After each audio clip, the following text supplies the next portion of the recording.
Descubre nuestra nueva programación y prepárate para ver mucho más. Más cultura. Más entretención. Más ciencia. Más arte. Y más puntos de vista. En nuestra nueva programación hay más por ver. Uchile TV, una buena señal en todas tus pantallas.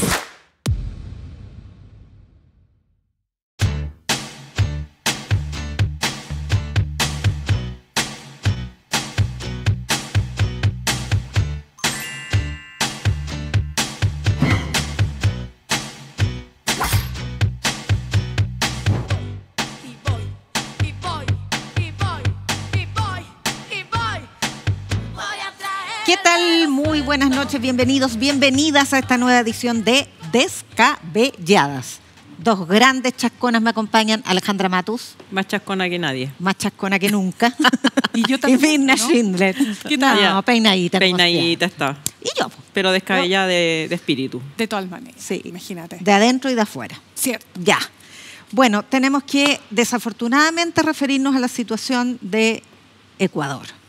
Ayer se declaró una guerra interna, el narcotráfico y el crimen organizado se ha tomado las ciudades y las órdenes para los militares son neutralizar.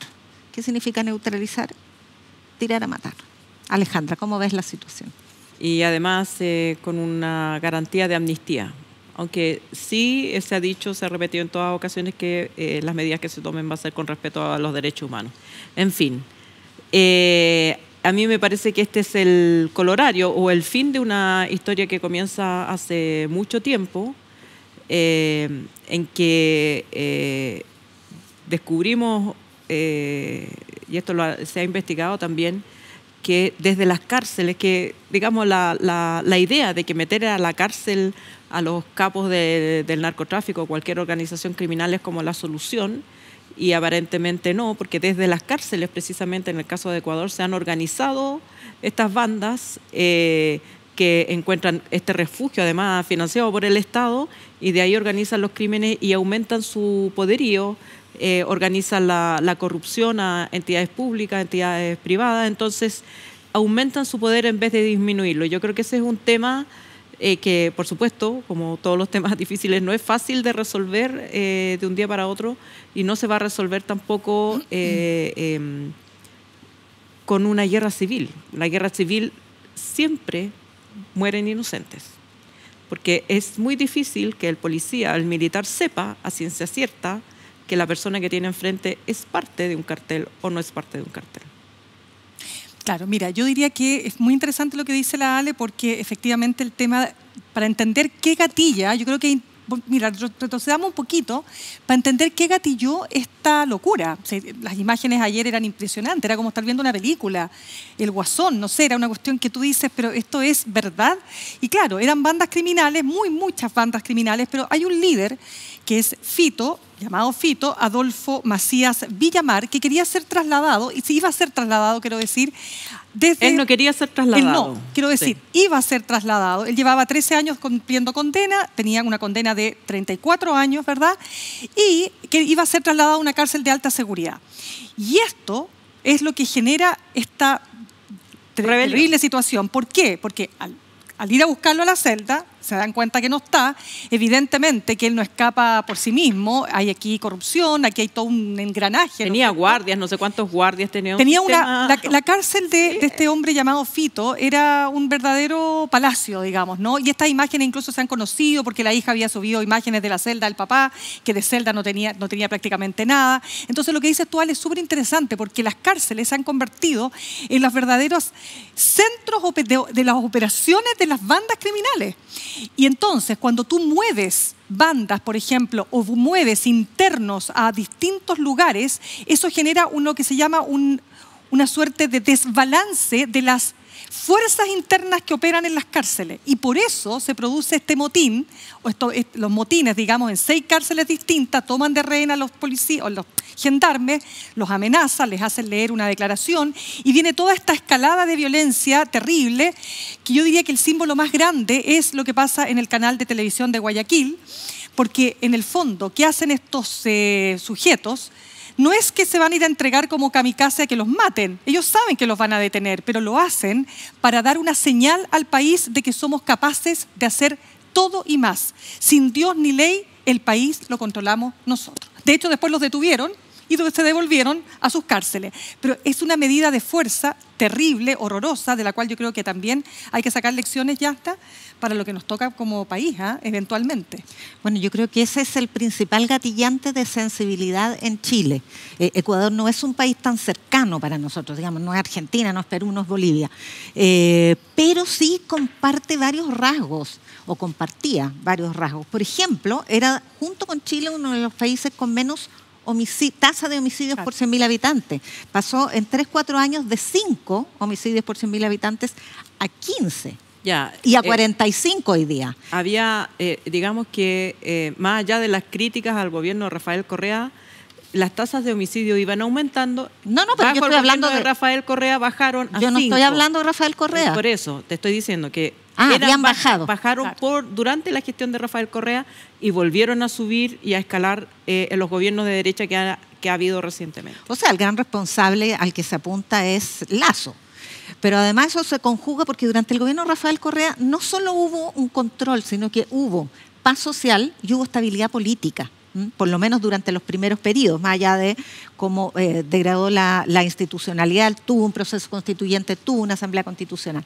Pero durante el Lasso, bueno, eso terminó con el famoso proceso de muerte cruzada, en que se disuelve el Congreso y se va el presidente. Y eso siempre es una oportunidad propicia para el crimen organizado, que parte con la etapa en que estamos nosotros, que es la guerra por el territorio, pero luego avanza hacia un Estado superior y es la penetración de las instituciones, la corrupción.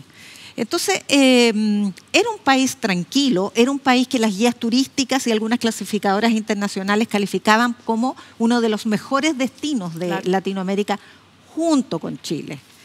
Si bien siempre fue país de tránsito, igual que Chile, país de tránsito de la droga, porque la ruta natural era México, Colombia y Guayaquil como puerto. Los puertos para el narcotráfico son muy cotizados, pero normalmente, igual que los puertos chilenos, que tenemos al menos 3 importantes, son para el tránsito. ¿Cuándo se instalan y cuándo se asientan y se consolidan? Bueno, primero cuando se produce una globalización del crimen organizado, porque recordemos que estas bandas, los Lobos y las otras más poderosas en Ecuador, responden a Jalisco Nueva Generación, responden a Sinaloa, de la misma manera que en Chile empezó la penetración de otra banda transnacional importante como es el Tren de Aragua. Entonces, ahí hay señales de alerta de las que debiéramos aprender. Ahora, otra alerta es cómo se puede llegar a una solución militar vía Fuerzas Armadas, con todos los peligros que Alejandra recién ha notado que eso significa no solo para las vidas de la sociedad civil, sino que además para unas dinámicas de organismos paramilitares que crecen al alero de estas dinámicas, de carrera armamentista y sin soluciones reales. Finalmente, para enfrentar una crisis, claro, no había alternativa. Noboa hizo lo que tenía que hacer. En opinión, por lo menos, casi unánime el presidente, que además es muy joven, está recién asumido, tiene poca experiencia, aunque viene de familia política. Pero los enfrentamientos del crimen organizado en Brasil y en Colombia, a través de las Fuerzas Armadas, demostraron ser ineficientes. Lo que pasa en Ecuador también, y que es otro rasgo de muchos países en Latinoamérica, que todavía tiene rasgos coloniales. Ecuador es un país dominado económicamente fundamentalmente por las familias dueñas de la producción de banana. El actual presidente es hijo de una de las principales familias productoras de banano, que estudió en Estados Unidos, que no tiene idea de su país, que llega a gobernar una persona criada en otro país y que su primera medida fue provocar, reírse en pantalla, digamos, provocar a este narcotraficante, así como, oye, te vamos a haciendo gala de esta medida que iba a ser de trasladarlo. Y yo creo que sin darse cuenta o sin tomar en cuenta el poder ya instalado del narcotráfico. El problema es que las bandas organizadas se insertan en sociedades altamente desiguales, como México, como Ecuador. En Ecuador la pobreza de las personas de origen étnico, de sus pueblos originarios, de las mujeres y de los niños bordea el 50%. Entonces, claro, son países tranquilos en apariencia. Hubo un estallido indígena. Pero Ecuador, como los que más tienen, es una población que queda al margen de todo. Y cuando eso pasa, hay dos proyectos posibles.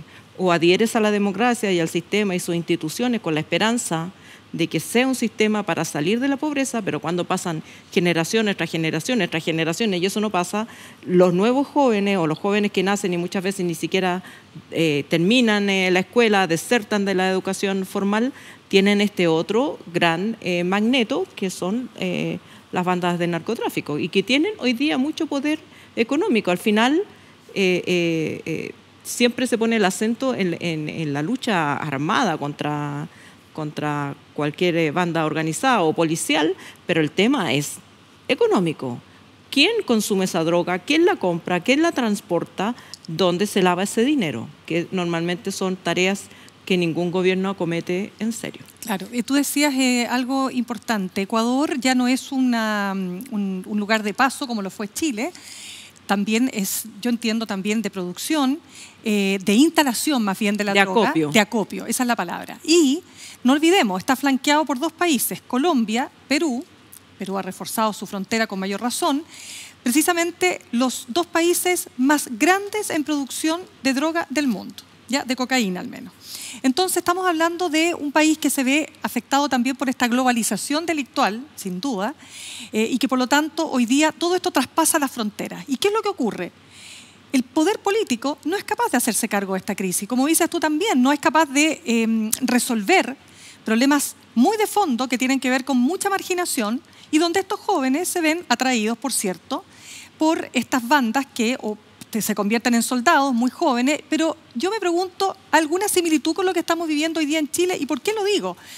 Porque si bien estamos, espero, todavía lejos, hay señales que no podemos dejar de advertir, como que muchas de estas bandas y de estos carteles ya están instalados en el país, ya tienen sus tentáculos establecidos, el Estado desaparece de determinados territorios, lo mismo que pasó allá, ese lugar lo ocupa el narcotráfico y en definitiva las cárceles se convierten sobrepobladas, atosigadas de personas, una infraestructura que está en crisis, las cárceles en Chile están en crisis, es decir, pasto fértil para que todos estos elementos vayan confluyendo.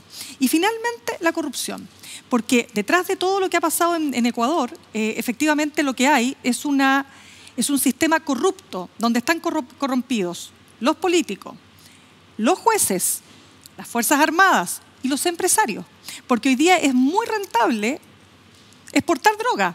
Y en los puertos, como dices tú, que es lo más tentador para las fuerzas criminales, ¿no es cierto?, de este país, que los abren al Pacífico, también son una gran puerta de salida y de entrada. Por lo tanto, atentos con lo que a nosotros nos toca, porque esta realidad podría llegar a ser nuestra, ojalá que no, pero podría. Yo creo que el último como aporte que quisiera hacer sobre el tema es que Estados Unidos es el gran comprador de coca. Claro. Y la DEA o sus aparatos de inteligencia han puesto muchas barreras a las importaciones que vienen de Colombia, obvio, las que vienen de México, obvio, pero claro, hay otros puertos en Latinoamérica y esa es una tentación grande. Nuestros servicios de aduanas, por ejemplo, no es muy eficiente ni muy...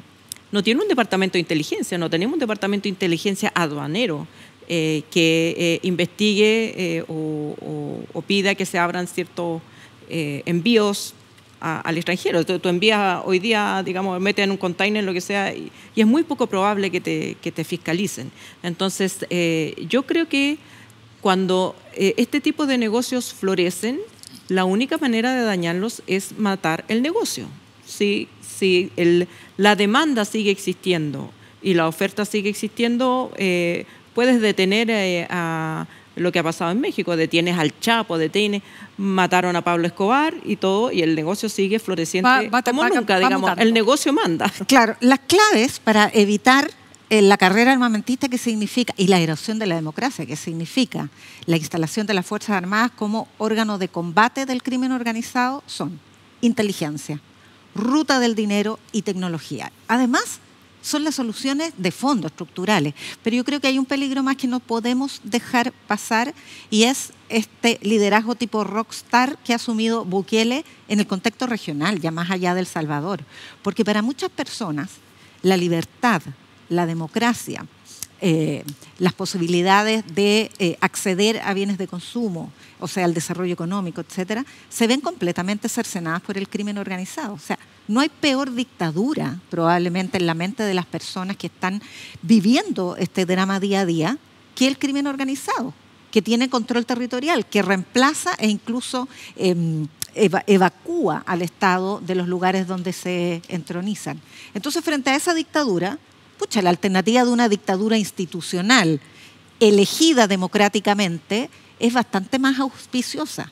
Entonces tenemos también una alerta para respecto del temor a la erosión democrática, porque claro, Bukele ha resuelto el problema de la delincuencia en apariencia, ha construido grandes cárceles, están detenidos la mayoría, están detenidos los soldados, porque los líderes probablemente están migrando hacia países donde todavía el combate no se ha vuelto a esos niveles de crudeza. Pero estamos cambiando un problema por otro. Estamos erradicando el crimen organizado, en la fórmula Bukele, está encarcelando a la pobreza, a las bandas, a las pandillas, a los soldados, está liberando a los líderes, a los jerarcas, y la conculcación de libertades para los jóvenes que son perseguidos por sospecha de ser miembros de la banda. Todo aquel que tenga un tatuaje en Salvador se encierra, porque el peligro de ser encarcelado, juzgado, desaparecido es altísimo. Entonces, cuidado, se recupera la libertad respecto al crimen organizado, pero se vuelve a perder respecto de regímenes autoritarios que resuelven un problema instalando otro. Déjame contarte algo, fíjate que he escuchado hoy día una analista ecuatoriana. Última palabra, el tema. Claro, déjame decirte que ella recordaba un discurso que había dado el expresidente Lasso, en que había dicho en algún momento que se maten las bandas entre ellos. Y quiero hacer un link porque nosotros todos los días en Chile, todos los días, seguimos teniendo una tasa baja en relación a América Latina. Piensen ustedes que en Ecuador, que se ha disparado, 40 muertos o asesinados por cada 100.000 habitantes. En Chile la tasa es 6,74, más o menos, que ha aumentado, pero sigue siendo baja en relación al resto de la región. Entonces, todos los días nosotros en Chile igual vemos, es una casuística, pero todos los días personas mueren asesinadas o dejadas en la vía, ¿no es cierto?, en la carretera 68, la maleta que no sé, que apareció por acá con el cadáver adentro. Y hasta el minuto, la primera reacción que uno tiene es, esto es ajuste de cuenta, lo típico, ajuste de cuenta. Entonces empezamos a naturalizar el ajuste de cuenta. Pero resulta que, vuelvo a lo de Lasso, y con esto termino, no me mires así, digo que, ojo con esto de que se maten entre ellos, porque eso que termina ocurriendo en Ecuador y que ha pasado también en México, termina permeando al resto de la población, porque vives en tal nivel de inseguridad que mañana le puede tocar a una persona inocente. ¿No quieren hablar del lobby y de las escenas y chisas en casa de...? Entonces, vamos resumiendo. Ya, porque yo creo que está relacionado en la calidad de la democracia. O sea, también tienen una gran responsabilidad los líderes democráticos de demostrar que la democracia sirve para mejorar las condiciones de vida de los ciudadanos, de que sirve la educación, de que la educación pública es una herramienta de promoción, de salir de la pobreza, de ascender socialmente, pero cuando eso no está pasando y las democracias se convierten en burbujas de amigotes o amigotas, pierde sentido para la Es que gente. eso es. Bueno, pero cuando uno asiste a este desfile de políticos por la casa de un lobista además de segunda o tercera línea, que tiene no tiene antecedentes, tiene una condena en un juicio Oye, Natán, tercera línea, porque mucha la cantidad de gente que pasó por César. O sea, yo estoy indignada porque no nos han invitado. Pero es que por eso te No, digo, es que nosotros estamos out. Pero, a ver, pero yo creo que sí hay que hacer la distinción porque Chile ha sufrido una captura de la política por el dinero con consecuencias de legislación favorable que están presentes hoy día en una serie de normativas y que nos han llevado a la crisis de las ISAPRES, que han gestionado sus intereses de manera burda en el Congreso justamente para mantener una mala regulación hasta que llegan a donde estamos. Las AFPs, que también han impedido reformas permanentemente, finalmente se han apropiado de parlamentarios que defienden sus intereses. Hoy día la ley de pesca, la que está rigiendo, no la que se... Claro, la que además que se es hizo un al alero. escándalo en sí misma, porque Claro. todo el mundo sabe que se hizo corrupción y sigue rigiendo. O sea, ya hay parlamentarios presos. Pero hay que distinguir eso del lobby. O sea, son cuestiones distintas. Completamente. Una cuestión es la corrupción y otra cuestión distinta es la opacidad, es el secretismo, que es igualmente mala práctica, pero una cuestión es delito, y otra cuestión es una mala práctica política. Entonces, ¿dónde está el límite, Mirna? ¿dónde está el límite? O sea, a ver, el límite está en qué medida esa conversación que vas a tener con esa autoridad, con ese representante del mundo político que se reúne con el representante del mundo empresarial, por ejemplo, hasta dónde esa conversación va a entrar en temas en los cuales el mundo político va a tener que tomar decisiones, ¿no es cierto?, que se van a plasmar ya sea en una ley, ¿no es cierto?, o en alguna política pública. Creo que respecto de lo que pasa con la casa o el departamento de Salaquet y este Cheese and Wine tan comentado, yo creo que el problema aquí es que al no haber dejado establecido por ley de lobby que se iba a hacer esta reunión, tú te abres a una serie de conjeturas. Y las explicaciones que hemos escuchado, algunas parecen súper plausibles y otras parecen mejor no siga explicando porque se está complicando. Así que en realidad aquí ha habido demasiada confusión y yo creo que el gobierno podría haber dicho, ¿saben qué? Cometimos un error. Efectivamente, quisimos acercarnos a un sector con el que no tenemos una relación natural. O sea, la izquierda no tiene una relación natural con los empresarios, con la CPC, con ya sea la SOFOFA o con otro tipo de representantes del empresariado. Y claro, efectivamente es necesario juntar estos mundos. Pero al no hacerlo por la ley del lobby, abres una conjetura a decir, bueno, pero ¿qué transaron? ¿Qué conversaron? ¿Se habló realmente esto? ¿Sirve esto para presionar o no presionar? Entonces, para evitarte todo esto, para eso existe la ley del lobby. Eso es lo que yo creo. O sea, quizás el secretismo es lo que más ha alentado el escándalo que generan estas reuniones, que son de naturaleza distinta en todo caso, pero para mí la gran pregunta, o una de las grandes preguntas es, ¿por qué Salaquet? ¿Desde cuándo él es un gran articulador del diálogo político? Bueno, yo creo que esa pregunta que sí es pertinente, me parece que yendo al fondo del asunto, es absolutamente inapropiado e injustificable que funcionarios del Estado, porque los parlamentarios aquí están diciendo, no, nosotros sí, son los ministros los que cometieron pecado, nosotros no, porque no. El poder del dinero es una de las grandes perversores de la democracia, que gente con plata tiene acceso a todo. Claro. Tiene acceso a las autoridades, tiene acceso a los tomadores de decisiones, tiene acceso a micrófono y hacer ver sus puntos de vista en exceso. En democracia se supone que todos valemos lo mismo. Que bien que le vaya bien en sus negocios, señor, señorita, excelente. Pero las regulaciones políticas son en pos del bien común. Y los actores del mundo democrático no es esta plutocracia donde ellos te convocan a un departamento de un gallo con los papeles un poquito sucios, pero que digamos cumple el rol satisfactoriamente, pero muestra una debilidad enorme de la democracia. Si yo quiero dialogar, efectivamente el diálogo es muy necesario, el diálogo político. O sea, el diálogo político, para algo hay representantes políticos, yo tengo que dialogar con las otras fuerzas que están en el Congreso, representación política, representan a alguien. Pero en el caso de las AFP, por ejemplo, Las AFP son administradoras de los fondos de pensiones de los trabajadores. No tienen nada que hacer reuniéndose con ningún ministro de nadie. No tienen por qué hacer lobby por sí mismos. Son señores contratados para administrar los fondos. Fin de la historia. Y el día de mañana pueden perder esa pega, sí, la pueden perder, porque es una función que yo subcontrato. Es como que tú contratas a alguien para que te limpie el jardín y después va a estar sentado en tu casa tomando decisiones de dónde llevar a los niños al colegio. No, son unas personas contratadas para eso. Eso para mí ya es feo y por eso se reúnen fuera. Por eso se reúnen fuera.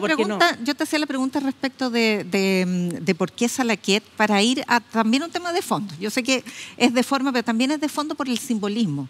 Hay un déficit de diálogo democrático de tal envergadura en Chile que finalmente se resuelve por la vía de la opacidad y por la vía de la articulación no profesional y con tintes de corrupción, como los tiene el anfitrión de estas. O sea, el anfitrión gana comidas. mucho en esto, porque si él es lobista y tú convocas, yo lobista, te convoco a ti, Yasna, conozcamos, no, conoce mi casa, yo te pongo. Después el lobista llega a tu oficina y te pide, por favor, atiende el punto de vista de mi cliente. ¿Qué le vas a decir tú? No. Te cierro, no te atiendo, no tengo tiempo, no es propio. Por supuesto que se produce el efecto, o sea, el objetivo de estas reuniones no es el contenido. Me vas a decir tú a mí que la AFP no saben cuáles son las posturas del gobierno frente al tema. O sea, esta idea que no, fuimos a exponer cuáles son nuestras posturas. Por favor. Léete el documento, léete el proyecto fuimos de ley. al contacto personal, al tú a tú. Sí, nos conocemos, nos intercambiamos, nos conversamos después, nos whatsappeamos. Es hacer el vínculo que ha hecho siempre la élite chilena, esa burbuja donde nos convocamos y resolvemos los temas en el living de la casa. Ese vínculo y esa familiaridad, uno puede decir, es parte del privilegio deliberativo, o sea, la negociación, el diálogo, la conversación, la gestión de intereses para hacer ver un punto de vista de una industria, por más interesada que sea, son intereses, por eso se llama así.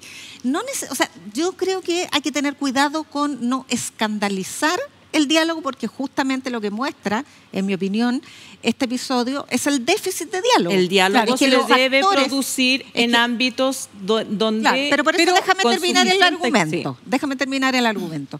Cuando hay un déficit de diálogo es porque los actores que tienen que articular la conversación política, los parlamentarios, los partidos políticos, están abdicando de hacerlo. Entonces, no me parece que sea una buena práctica en absoluto, pero se abren espacios para que entren otros actores a generar esa conversación.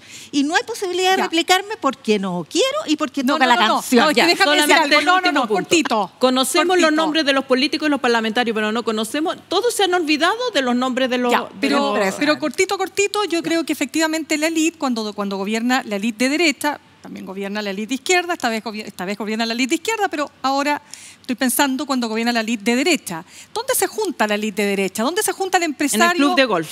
En el club de golf, en Cachagua, en el colegio los cabros que tienen... ¿Cachai? Sí. Porque en el fondo esa sinergia no existe entre la izquierda y el mundo empresarial. Bueno, por algo hay una derecha política y una derecha económica. Pero por eso... No hay una izquierda política y una izquierda económica. Pero por eso mismo. Entonces no es que sea tan raro. A mí no me parece raro que quieran juntarse. Me parece que la cometieron un error y que sería bueno reconocerlo, pero no creo que sea malo que se junten. Pero nosotras tenemos que juntarnos ahora, tener un diálogo a fondo y sobre todo con música, y con buena música como la que semanalmente nos trae la Alejandra. ¿Con qué nos vas a sorprender hoy? Con la gran Chabela Vargas, fallecida, pero a propósito de que la historia de su vida ahora es una serie en Netflix, se llama Chabela, se las recomiendo, así que nada, traje esta canción solamente para que la gocemos. Vamos. Ya, goce. Escuchemos.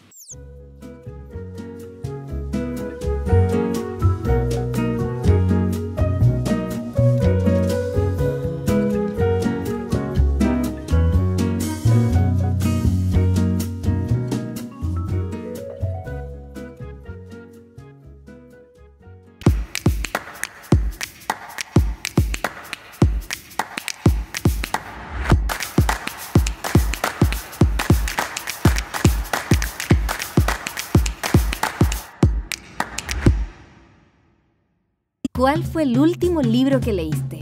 ¿El disco que escuchaste o plato de comida que disfrutaste con todos tus sentidos? Te invitamos a disfrutar de esta temporada de Entusiastas en Cuestión de Gustos. Yo me acuerdo que iba en el avión leyendo Contra los hijos y pasaban las señoras al baño con los hijos. Me encantan las teorías contemporáneas, el pensamiento filosófico básicamente porque hace algo que el periodismo dejó, que es hacerse preguntas. Donde Antonella Esteves explora junto a diversas personalidades sus intereses poco conocidos, sus mundos creativos en torno a la literatura, la música y la gastronomía. En un ramo de periodismo narrativo nos hicieron leer a Truman Capote y para mí fue así como... Reconocer las cicatrices, mostrarlas y vivir. Y no nos comimos la hojita de paja. No, se nos vamos a comer la hojita de paja. Cuestión de Gustos. No te pierdas Cuestión de Gustos. Todos los jueves a las 22 horas por las pantallas de UChile TV.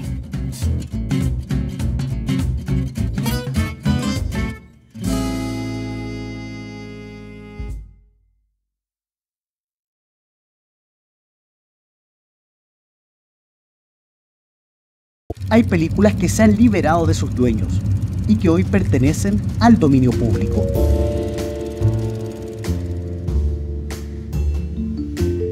Cada semana, UChile TV trae lo mejor del cine libre a tu pantalla. Conmuévete, emociónate, sufre y ríe con los clásicos de dominio público.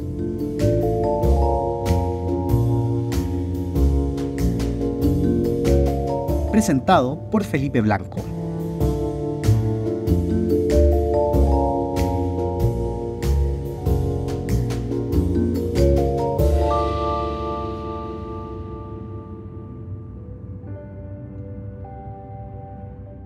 Atención, se viene la nueva temporada de Circuito Corto en UChile TV. Disfruta del nuevo cine chileno en pequeñas, pero impactantes dosis.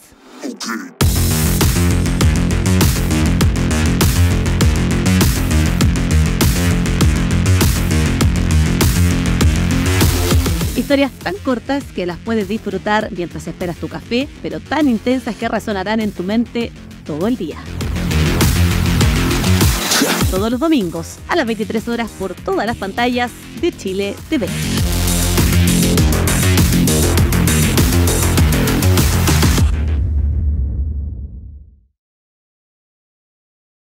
Y volvemos a Descabelladas. Sí, pues. Y las Descabelladas sacaron el tejido durante este intermedio. Claramente. Porque quieren seguir hablando de Salaquet y del lobby. No, Mirna. lo que yo te decía que tengo un punto contigo. Yo creo que Salaquet ha demostrado ser, mira, no sé si lo vista, pero un tremendo interlocutor, porque lo que más me impacta es la capacidad para reunir a tantos personajes. ¿Quién está detrás de Salaquet? Lo que tú queráis, pero me parece que al menos ha demostrado que tiene una tremenda, digamos, capacidad de gestión para llegar. O sea, lo único que falta es que el presidente Boric hubiese ido a la casa de Salaquet, ¿te fijas? O sea, pero fueron 6 de sus ministros. Pero pues te digo, la ministra del Interior, el ministro de Economía, ¿quién más? Para que se me están yendo algunos nombres. La ministra del Trabajo, el Medio Ambiente.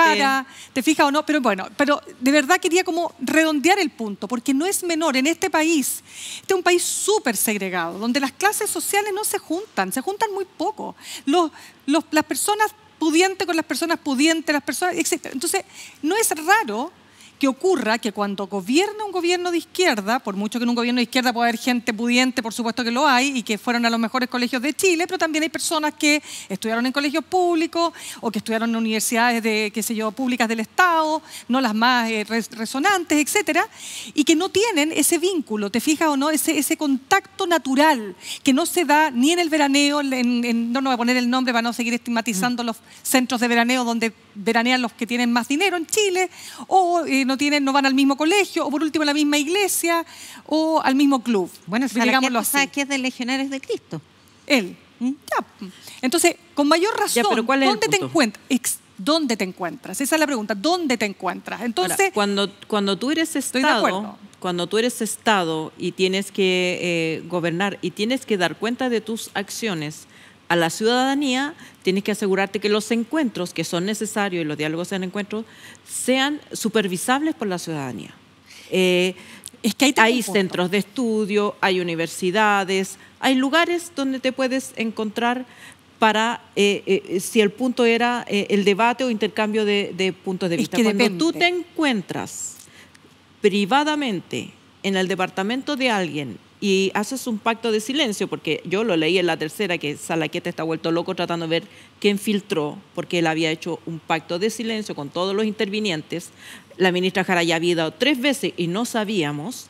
Creo que ese encuentro es espurio, porque tú no sabes, el funcionario pagado por el Estado, qué es lo que está discutiendo. Tenemos que conformarnos con su versión, con la versión que dice, por eso, aquí no pasó nada. Partí diciendo que todo esto se habría resuelto si se hubiese puesto en ley de lobby, tal como corresponde, digamos, para eso tenemos ley de lobby o no ley de lobby, pero transparente. Sí, lo que pasa es que ahí tengo un punto contigo, porque cuando no todo lo que tú conversas para efectos de llegar a acuerdos puede ser tan público y tan transparente. No, porque hay ciertos manejos, pero es que hay ciertos manejos de situaciones complejas que para llegar a acuerdos requieren una cierta discreción. No estoy diciendo secreto. Pero eso mismo se llama privilegio deliberativo y por eso es que no se pone una grabación ni una cámara en ciertas reuniones. En las comisiones del Parlamento se ponen.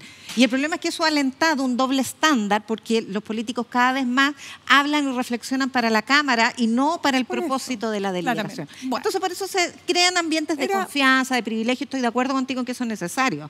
Pero ¿por qué tiene que ser secreto? Pues si yo digo que más que secreto, la discreción que se resuelve, insisto, por una ley de lobby. Ahora, alguien va a decir, no, lo que pasa es que si se hace por ley de lobby, entonces todo el mundo va a saber y al día siguiente tenemos lleno de periodistas fuera de la casa de Salaquet y se acabaron los encuentros.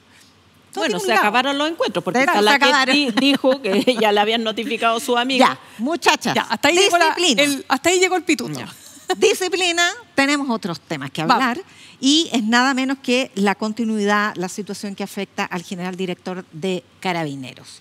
Sucede que hoy el fiscal nacional ha ratificado la dirección de la investigación por omisión en lesiones graves e incluso homicidio por parte del fiscal Armendáriz, Javier Armendáriz. Se queda en la causa, pero le quitan una.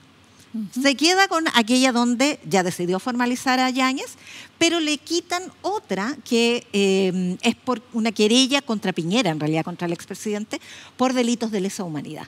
Una causa que le habían pasado recién, el año pasado, a mediados del año pasado, y ahora se la quitan.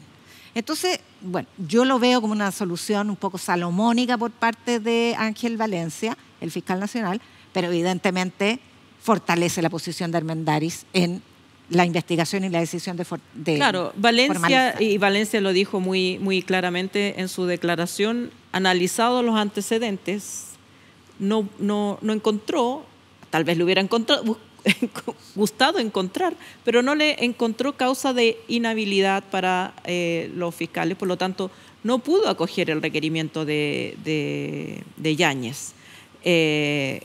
Sí tiene atribuciones para quitarle la causa y tal vez está haciendo gestión política, el fiscal nacional está haciendo gestión política, pero en este caso, para lo que atañe a Yáñez, es un problema, un liability, como dicen los gringos, de aquí al 7 de mayo, que es la audiencia. Son 5 meses en que la papa va a estar caliente y va a estar generando problemas. Yo creo que lo más sano, como en otros casos, esto no es la primera vez que ocurre, un funcionario, en este caso a puertas de ser formalizado, se le pide la renuncia o por lo menos la suspensión del cargo hasta que resuelva su problema judicial y se reemplaza por otro. Creo que es malo para las instituciones democráticas pensar que la única persona en el mundo mundial que puede dirigir Carabineros es el general Yáñez. Ahora, en rigor, ya está formalizado. Lo que hay pendiente es una audiencia donde se le notifica formal y solemnemente, pero Armendáriz ya decidió formalizarlo, sí lo anunció. Lo que pasa es que, de acuerdo al sistema procesal penal, tiene que hacerlo formalmente en una audiencia en presencia de un tercero, que es el juez de garantía. Mirna. Yo digo que no es tan simple sacar o sea, yo entiendo el espíritu de lo que tú planteas, por supuesto, ¿no? Pero yo creo y intuyo y tengo información que me permite señalar que no es tan simple como decir, ok, asume el siguiente que le viene por rango de mando. Porque hay sacar un general director genera todo un movimiento interno. Entonces, Yo diría que, primero, yo no espero ningún cambio de aquí a fines del verano. O sea, yo de verdad no creo que pase nada hasta marzo, no creo. Creo que el país está evidentemente sometido todos los días a una serie de situaciones muy terribles. Uno puede decir, no voy a ver las noticias policiales y por lo tanto no me entero lo que pasa hasta que me pasa. Pero el país vive todos los días situaciones muy terribles, ¿no? Entonces, creo que en ese marco, en un gobierno que ha tenido que, por la fuerza, hacerse cargo y generarle credibilidad al país, de que sí nosotros somos capaces, si en el pasado dijimos una cosa, bueno, ahora estamos haciendo otra porque somos gobierno. Entonces, en este escenario no veo políticamente posible sacar al general director Ricardo Yáñez. Yo creo que es complicado, pero me parece que no es un acierto la estrategia de ganar tiempo que así será, pero no lo veo posible, no lo veo viable y Piñera creo que sacó sí a 50. tiene... Y sí, también considero, como ustedes, claro, que está es complicado. o sea, Carabineros es una institución muy frágil, muy debilitada, que ha sido legitimada producto de un contexto de crimen organizado que tiene remecido al país, pero esa es la única razón. No es su eficiencia, no es las grandes condiciones con las que han enfrentado el delito, etcétera. Es una institución débil y que por lo tanto hay que apoyar, y es lo que se ha hecho, con recursos, con tecnología, no con símbolos, y desde luego no manteniendo al mando a una persona que está en conflicto con la ley. Si es el director de Carabineros, y además su estrategia defensiva, ¿cuál ha sido? No colaborar con la justicia. El director de Carabineros, la policía a cargo de perseguir el delito, decide no colaborar con la justicia, haciendo uso de sus legítimos derechos. Pero no sé qué tan legítimo es por postergar 5 veces una diligencia para declarar. Segundo, digamos, podemos buscar una analogía que no corresponde, no es la magnitud del caso, pero Crispi no estaba obligado a ir a declarar a la comisión en que se lo citó. El ministro de Justicia dijo no está obligado, sí, pero eso es la ley. Desde el punto de vista político tiene que ir y tuvo que ir. Desde el punto de vista político es insostenible que el director de Carabineros no declare, es insostenible. Es un derecho, efectivamente es el derecho de cualquier ciudadano sometido a un proceso, pero él tiene una función pública que excede su calidad de ciudadano. Por eso yo decía, ese es el primer punto que hace muy inadecuada la estrategia de sostenerlo. Y el segundo es que está deliberadamente debilitando a la institución autónoma del Estado a cargo de perseguir el delito y que justamente dirige a la policía para generar las diligencias y perseguir ese delito. La policía es el brazo operativo de la Fiscalía, le debe obediencia a la Fiscalía, disciplina, tiene que ponerse a su disposición. ¿Y qué hace? Dice que tiene odio y resentimiento en contra de la institución. Da lo mismo quién. Es un fiscal, y es un fiscal además con una trayectoria importante. Es un fiscal que estaba segundo en la línea de jerarquía porque era el encargado de reemplazo, que sería, lo sacaron. No sabemos por qué, porque las especulaciones son muchas, pero tampoco viene al caso. Pero fue inusual. Y lo tercero, que a mí me parece insólito, es que el director de Carabineros recibe en audiencia a un desfile de políticos que lo visitan para apoyarlo.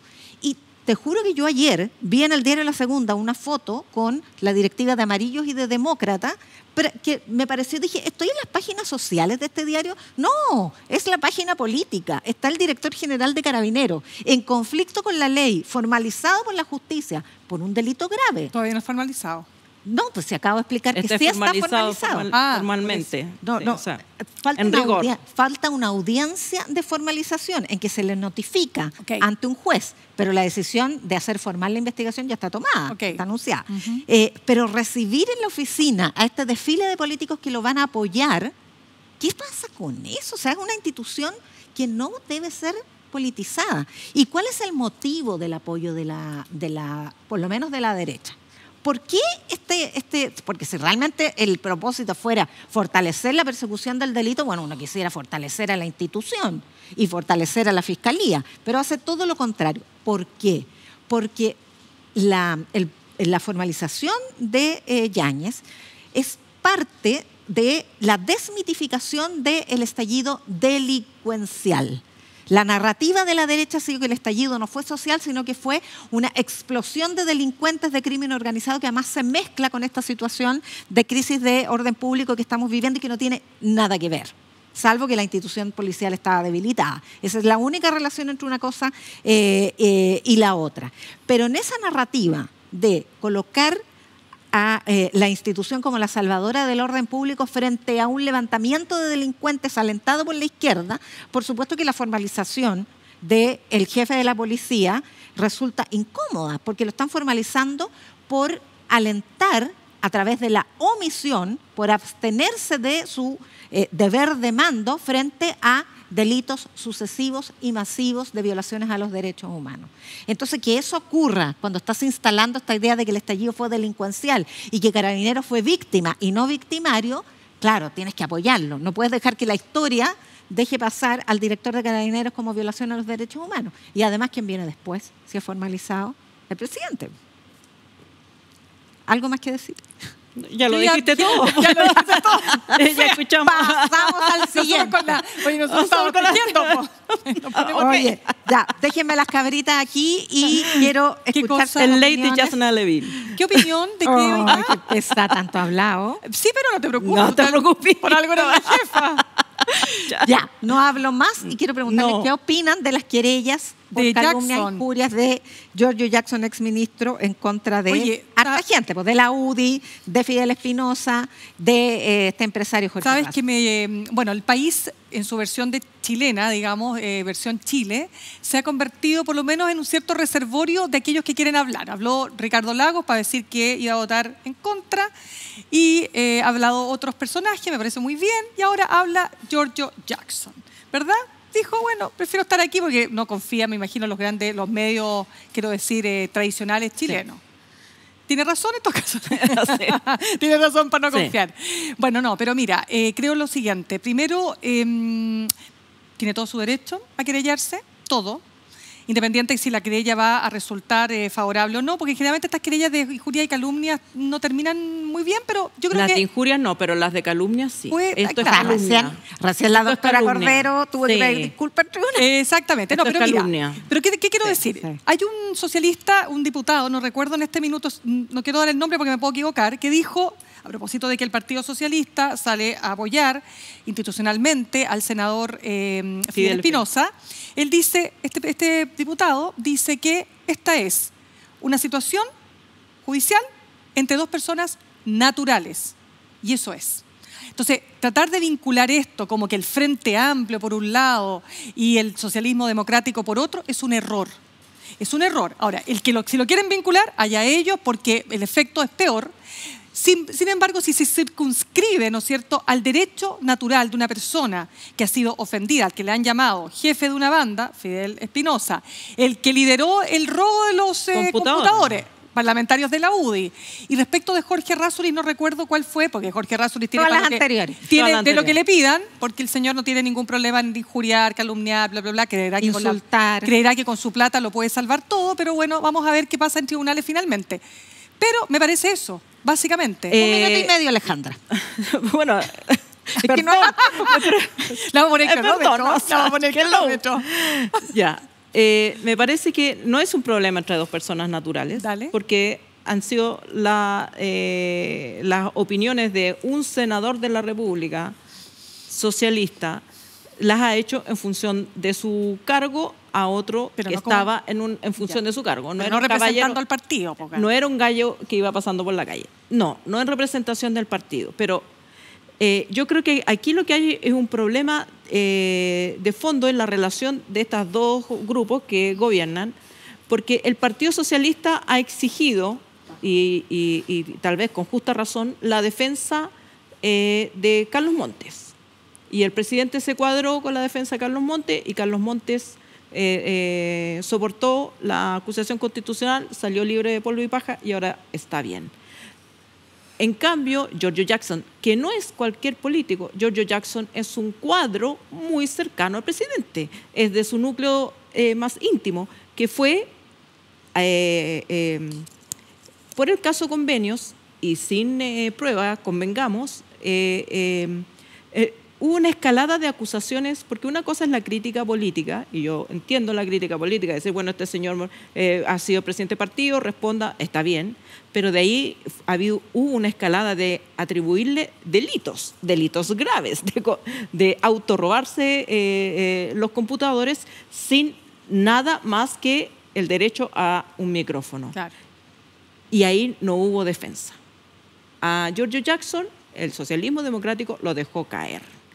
Y ahora que Giorgio Jackson hace uso de sus derechos, y que yo creo que es importante porque la política no se puede hacer de cualquier manera. Yo creo que es importante poner el límite de, ya, con calumnias no.